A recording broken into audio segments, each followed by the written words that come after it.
Alright, so manipulation review of all the EMV, ETV, when it comes to extraction, manipulation, visualization, M, I would argue, is one of the most important skills. So when it comes to manipulation, we learned about select and filter. Select allows us to select certain columns, whereas filter allows us to select or condition our the best way is filter based on the rows. Okay, so select is selecting columns, okay, the actual columns of a data frame, whereas filter is looking at certain rows. Okay, so concept 2, mutate. I think mutate, well, mutate allows us to create a variable. Okay, allows us to create a variable. Right now, we create variables utilizing in this particular example case 1, but there's a lot of different ways to create a new variable. And so what this is doing, it says miles per gallon is less than 15, low, in between 15 and 21, medium, this should be greater than or equal to 21, it would be high, okay? And so here this case 1 is nice because it's conditionality. It's a conditional statement, okay? It's a conditional statement. We'll talk more about that later in this video. So we can have a conditional statement. And then in terms of grouping, in terms of group by, we can group by the actual categorical variables. So you can only group by categorical or categorical binary variables. And so once we group by, do a group by, that's going to look at all the cars that are low miles per gallon, group them together. All the cars that are medium miles per gallon, group them together. All the cars that are high miles per gallon, group them together. And then here we summarize, based on each of the groups, the weight of the car. So we can find the mean of the weight of those cars based on their grouping. So we're utilizing those 3 mutate or manipulations to be able to summarize our data. Okay, so you can imagine extracting data from some website, and then here we're we can select and filter, so on and so forth, and now we can create a new variable and then summarize based on that new variable. Okay. Alright, so then here, arrange, we did not talk about this, but this is a very straightforward function. So this arrange, actually, I'm going to do it so that you can actually see it. It's from last video. Here, what this does is arrange the cars in terms of miles per gallon from highest to lowest. So when it says descend, that's what DESC stands for, descend. When it's descending, it's actually going to be descending from highest to lowest. But if I remove this, it's going to be ascending automatically. So it's going to be increasing. Okay? So that's that. Okay. So now we're actually, even though this is a review, we're actually going to extend into 2 separate directions in the next 2 concepts. This is new, so I'm excited. Let's see how it goes. So this first thing, if you're familiar with programming, you already done this before.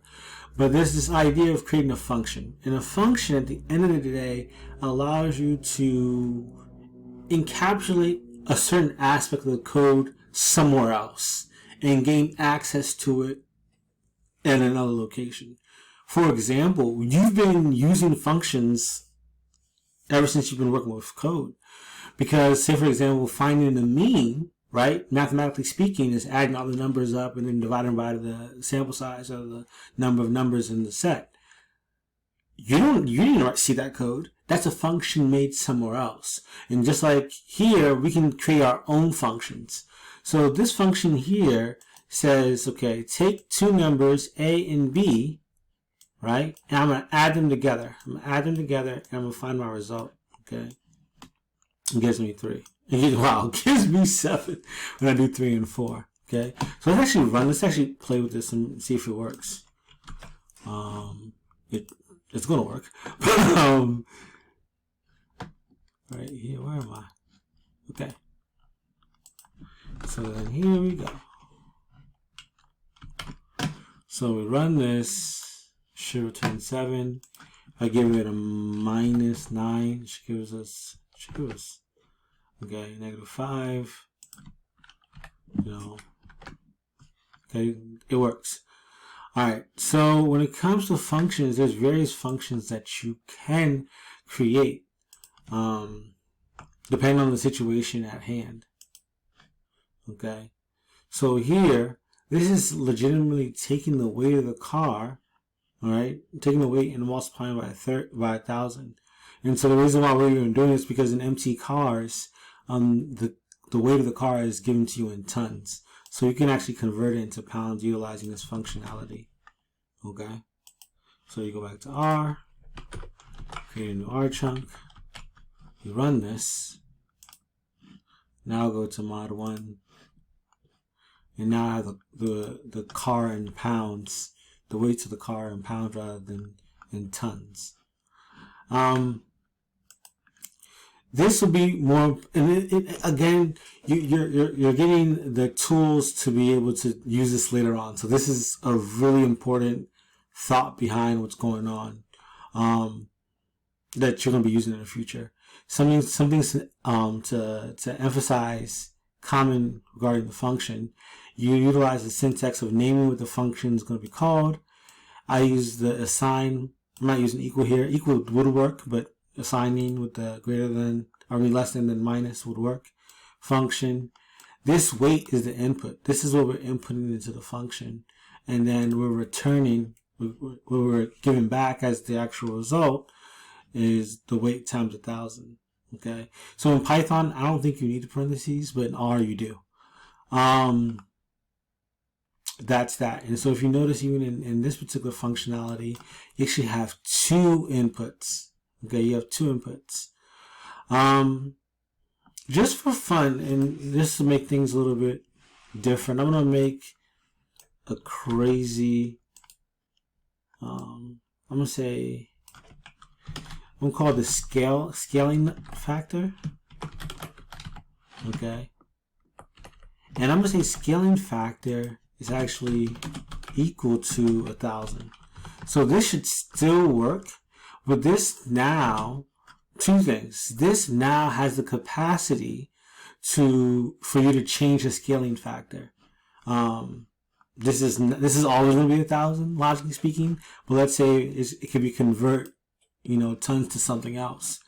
That could be something that you'd be interested in. So this would work. But now, if I want to say instead of 1,000, I can say maybe 300. This is not mathematically correct, but this will still work. Go back to, now this is multiple. Each one of these are multiplied by 300.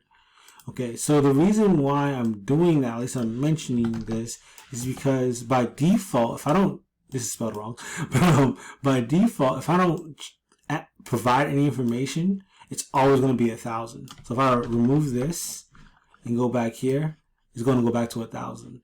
Okay? But then if I want to change it, I could change it to something else if I wanted to.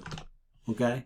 So that gives you more flexibility in your coding regarding the actual functionalities. Functional. Okay? We'll see that soon. Don't worry. We'll see that very, very soon. Alright.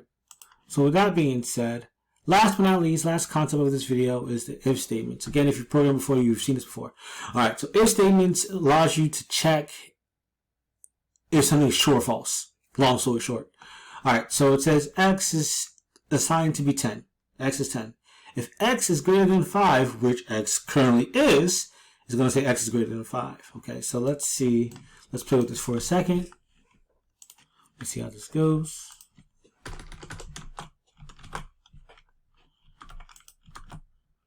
Alright, so x is greater than 5. If I make x negative 4, or 0.4, because I messed up, it shouldn't print anything. Okay, so that makes sense, right? Because 0.4 is less than 5, so therefore it needs to, it's not gonna pass this. But I can say else, where when x is not greater than 5, you can print, I'm a small number. I'm a small number. So we have now a conditional if-else statement. So it could say I'm a small number. So if this was really negative, like I said initially, this would still say I'm a small number. If this was 45, it would say that x is greater than 5. Okay, so if statements, that makes sense. Okay, that makes sense. If it doesn't, let me know. So we already talked about that there. Now here we can actually make our if-else statement a little bit more complicated, and so it should remind you a little bit of case when. So if we do this, we can say, I'm gonna copy and paste some of this. If x is greater than 5, and then we'll do that. If x or else if x is greater than, let me see, let me get some good logic, make sure my logic is right. Okay, that makes sense. Okay, so then what we'll do is go back to R. If x is greater than 3, and then we'll say print I'm greater than 3, and then else, then you can just do one last one.